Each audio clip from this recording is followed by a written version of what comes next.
আসসালামু আলাইকুম প্রিয় ছাত্রছাত্রী ও অভিভাবকবৃন্দ, সকলকে বেঙ্গল আইডিয়াল স্কুল চ্যানেলে স্বাগতম। আপনাদের সকলকে পড়া বোঝানোর দায়িত্বে আছি আমি বেঙ্গল আইডিয়াল স্কুল অ্যান্ড কলেজের প্রধান শিক্ষক চৌধুরী স্যার। এই চ্যানেলে প্লে থেকে দশম শ্রেণী পর্যন্ত সকল বিষয় বুঝিয়ে পড়ানো হয়, তবে তৃতীয় থেকে দশমের গণিত, ইংরেজি ও গ্রামার আমি নিজেই শ্রেণী ও বিষয়ভিত্তিক পৃথক 17টি চ্যানেলে বুঝিয়ে থাকি, যার লিঙ্ক ডিসক্রিপশন বক্সে দেওয়া হলো। এর মধ্যে ষষ্ঠ থেকে নবম গণিত এই 4টি চ্যানেল জুন 2020-এর মধ্যেই চালু করেছি। বাকি চ্যানেলগুলো আগামী 2-3 মাসের মধ্যে চালু হয়ে যাবে। আর আশা করা যায় ডিসেম্বর 2020-এর মধ্যেই সকল চ্যানেলে ভিডিও আপলোড সম্পূর্ণ হয়ে যাবে।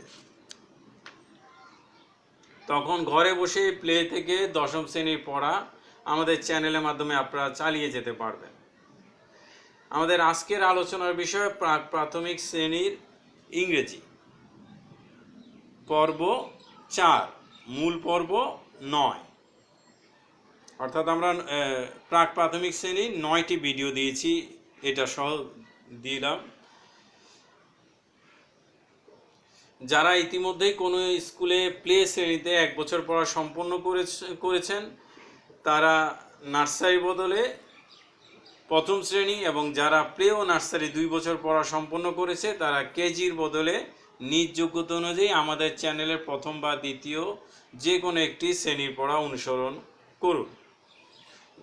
যারা আমাদের আগের পর্বগুলো দেখেননি তাদের প্রতি অনুরোধ থাকবে, ভিডিওর নিচে চ্যানেলের লোগো এর উপর ক্লিক করুন, চ্যানেলে প্রবেশ করুন, তারপর প্লে লিস্টে ক্লিক করে প্লে শ্রেণীতে প্রাক প্রাথমিক শ্রেণীতে ক্লিক করুন, তাহলে সকল পর্ব সিরিয়ালি দেখতে পারবেন।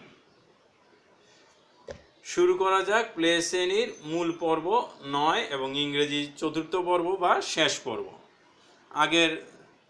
আগের ইংরেজি প্রথম পর্বে সিলেবাস সম্পর্কে জেনেছি, দ্বিতীয় পর্বে ক্যাপিটাল লেটার কিভাবে লিখতে হয় এবং কোথায় কোথায় ভুল হতে পারে এবং কিভাবে শিখাবেন সেটা শিখিয়েছি, এবং 26 অক্ষর আমরা 52টি ক্লাসে শিখাবো সেটাও বলেছি। তৃতীয় পর্বে ঠিক একইভাবে স্মল লেটারগুলো কিভাবে লিখবে সেটা শিখেছি, এবং কোন একাধিক স্মল লেটার দেখে আমি বলেছিলাম যে কোনটা বাচ্চাদের জন্য উপযোগী সেটাও বলেছিলাম। আর আজকে চতুর্থ পর্ব বা শেষ পর্বে আমি প্রত্যেকটি লেটার দিয়ে একটি করে শব্দ অর্থসহ শিখাবো। তবে ক্ষেত্র বিশেষে আমি 2-3টি শব্দ বলবো, এর মধ্যে যেটা আপনাদের কাছে ভালো লাগে, যেটা আপনাদের সন্তান এনজয় করবে মনে করেন সেই অক্ষরটা আপনারা শিখাবেন অর্থসহ। আর এটা কিন্তু আপনারা প্রথম যে 52টি লেকচারের ভিতরে, অর্থাৎ ক্যাপিটাল লেটার যখন শিখবে তখনই কিন্তু এটা শিখবে, এবং ক্যাপিটাল লেটারগুলো যখন সকালবেলা প্র্যাকটিস করবে তখনই এটা কিন্তু প্র্যাকটিস করবে। অর্থাৎ প্রথম 52টি লেকচারেই কিন্তু এটা আপনারা শেষ করে দেবেন, এটার জন্য আলাদা লেকচার নয়। তাহলে আমাদের মোট ইংরেজি কিন্তু 52 অর্থাৎ 104টি লেকচারে আমাদের পুরো ইংরেজি কমপ্লিট হয়ে যাবে ইনশাআল্লাহ। আসুন আমাদের শেষ পর্ব শুরু করি ইংরেজির চতুর্থ পর্ব, শেষ পর্ব বা মূল পর্ব 9।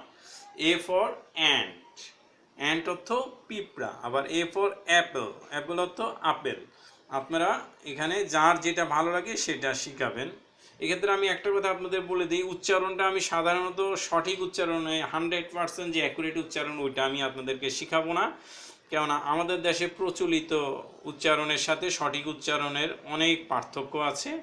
আমি নিজে যখন ঢাকা বিশ্ববিদ্যালয়ে ইংরেজি ডিপার্টমেন্টে স্পোকেন ইংলিশের উপর কোর্স করতে যাই তখন আমি দেখেছি যে ব্যাপক পার্থক্য। সেখানে আমাদেরকে শুদ্ধটা শেখানো হয়েছিল, শুদ্ধটা জানার পরও আমি আপনাদেরকে বলতে পারবো না, কেননা সেটা আপনারা অভ্যস্ত না। অনেকে এটা নিয়ে হাসাহাসিও করে শুদ্ধটা শুনলে, যেমন কার, কারটাকে যখন সঠিক উচ্চারণ আমরা বলি কার, কিন্তু আসলে তো কার না, কার, অর্থাৎ আরটা উচ্চারণ হয় না ইংরেজির লাস্টের আরটা। আপনারা যদি বাংলা একাডেমির ইংলিশ টু বেঙ্গলি ডিকশনারিটা বের করে নেন তাহলে সেখানে সঠিক উচ্চারণগুলো শিখতে পারবেন। অনেক ক্ষেত্রে এমন হয়েছে আমার স্কুলের টিচাররা কেউ সঠিক উচ্চারণ শিখাচ্ছে, তখন বাচ্চারা এটা হাসাহাসি করেছে। যেমন আমি 7-8 অনেক বাচ্চাকে দেখেছি একজন টিচারকে নিয়ে হাসছে। আমি জিজ্ঞেস করলাম তোমরা হাসছো কেন? বলেছে স্যার এই অক্ষরটাকে এইভাবে, এই শব্দটাকে এইভাবে বলতেছে। তো উনি কিন্তু সঠিক উচ্চারণটা শিখাতে গিয়েও হাসি শিকার হতে হয়েছে। তো এই ক্ষেত্রে আমি চাই আপনারা সঠিক উচ্চারণটা পরে শিখেন। আবার বানানের ক্ষেত্রে সমস্যা হয়, যেমন আপনি যদি কার শিখান তাহলে সে কী করবে, সিএ, আরটা লিখবে না, এই জন্য আমরা আমাদের টিচাররা যেভাবে শিখায় আমরা প্রচলিতটাই শিখি, পরবর্তীতে ওরা যখন 6-7-এ চলে যাবে তখন ওরা সঠিকটা শেখার চেষ্টা করবে নিজ চেষ্টায়, তাহলে পারবে। আমি আসুন লেটারগুলো দিয়ে একটি করে অর্থসহ শব্দ শিখে পড়ে শোনাই। Apple,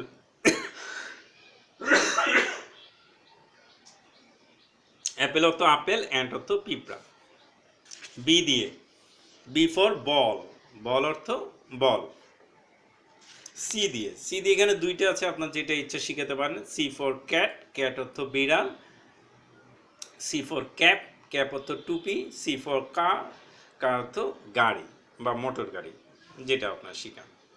D, D for dog, dog অর্থ কুকুর। ডি ফর অনেকে ডল শিখাতে পারেন, ডল অর্থ পুতুল, আপনার যদি ভালো লাগে। এছাড়া আপনারা, আমি যখন প্রথম শ্রেণীর ইংরেজি করাবো সেখানে আমি 4-5টা করে অক্ষর লিখে দিয়ে বলে দিব অর্থসহ, সেটাও অনুসরণ করতে পারেন যদি আপনারা বেশি শিখাতে চান, বা আপনারা এইগুলো চয়েস হলো না অন্যটা চয়েস করতে চান। এখানে আমি মূলত 1-এর বইটা এখানে অনুসরণ করছি, এখানে ছবি আছে, ছবি দেখে যেন বাচ্চারা চিনতে পারে, কারণ আপনি এগুলো করার পরে কিন্তু আমার সিলেবাসে বলেছিলাম, তো তখন এটাকে ধরবেন, বলো তো এটা কি, ও বলবে এলিফ্যান্ট। এটা কি, এটা egg. E for elephant, elephant অর্থ হাতি। ই ফর এগ, এগ অর্থ ডিম। F, F for fish, fish অর্থ মাছ। এফ ফর ফ্যান শিখাতে পারেন, ফ্যান অর্থ পাখা, আমি ছোটবেলায় ফ্যান শিখেছিলাম। জি, জি ফর গোট, গোট অর্থ ছাগল। জি ফর গার্ল, গার্ল অর্থ বালিকা, বা এই ধরনের অন্য কিছু শিখাতে পারেন। এইচ, এইচ ফর হ্যান, হ্যান অর্থ মুরগি। এইচ ফর অনেকে হাউস শিখায়। এইচ ফর হর্স, ঘোড়া। এইচ ফর হাউস অর্থ বাড়ি। আই, আই ফর বেশিরভাগই ইঙ্ক, ইঙ্ক অর্থ কালি। আর ইনসেক্টস অর্থ পতঙ্গ বা কীট পতঙ্গ বা পোকামাকড়, বা ও যদি পোকা শিখে পোকাও শিখাতে পারেন। এখানে এস আছে, তাই পোকামাকড় বা কীট পতঙ্গ শেখানোটাই সঠিক হবে, insects. J for jar, jar অনেকে পাত্র বলে থাকেন, আসলে পাত্র না, এটা সঠিক অর্থটা আপনারা বাংলা একাডেমির ডিকশনারি থেকে দেখে নেবেন, দেখবেন যে বয়ম, বা আমরা বয়ম বলে আসলে বয়াম, উচ্চারণটা হবে বয়াম, ব অন্তস্থ আকার ম, বয়াম।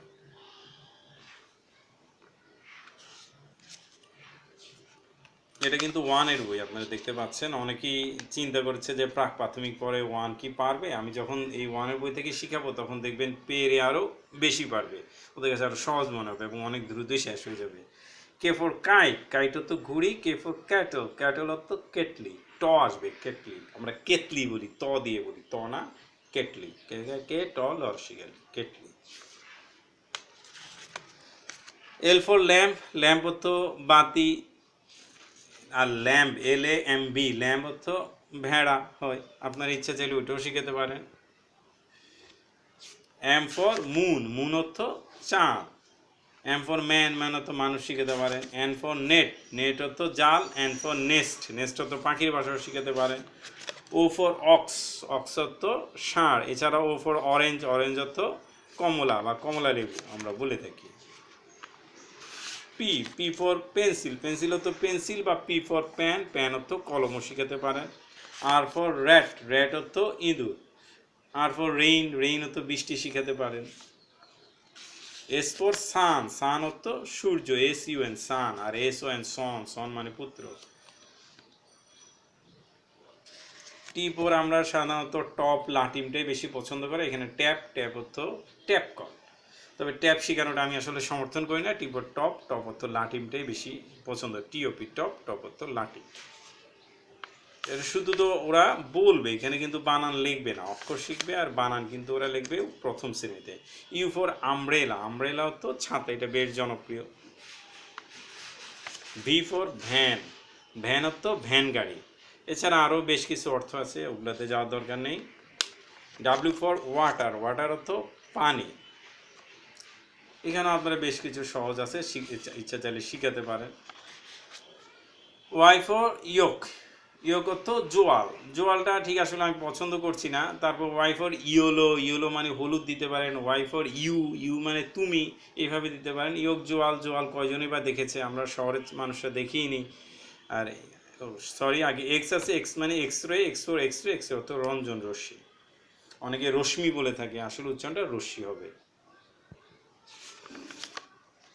জেড ফর জু বা জেব্রা, যেটা আপনাদের ভালো লাগে শিখাবেন। আজকের মতো এখানে শেষ, পরবর্তী ভিডিও দেখার আমন্ত্রণ রইল। আসসালামু আলাইকুম ওয়া রাহমাতুল্লাহ।